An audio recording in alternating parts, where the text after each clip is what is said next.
So in Mesoamerican cosmology and its creation stories, which there are many types, there's one theme that really helps us understand divination and prediction practices among the Aztecs and the Maya.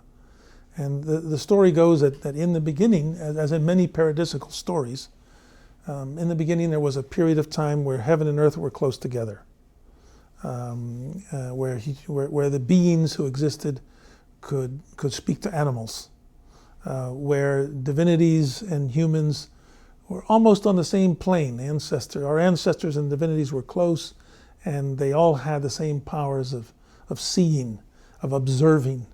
But in the Mesoamerican case, what happens is the deities, for some reason, they become jealous that the ancestors who are closer to humans, who have not yet been created, have the same powers that they have.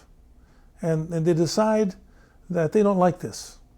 And so they create a separation. And the way they create the separation is they cast a spell over the vision, over the eyes of the ancestors, which is described as though a breath on a mirror. And there's still a mirror, but when the ancestors and eventually the humans look into the mirror, they can't see as clearly. They can't see as far into the mirror. They can't see themselves, they can't see the world. And therefore, what happens is that when human beings are created, they inherit this breath over the mirror of their eyes. And they can still see the world that all of us see, but in fact the world is so much more full of life.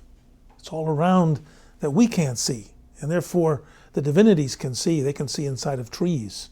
They can see inside of our bodies. They can see through mountains. They can see great distances.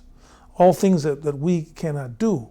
And so what happens is that certain individuals in the society are born who have a little bit more capacity for vision. And those often become the diviners. They have to undergo training, special training, to take this extra ability to see that moves them a little closer to the ancestors or to the divinities. And they take this training, what we might call shamanistic training, to sharpen this ability.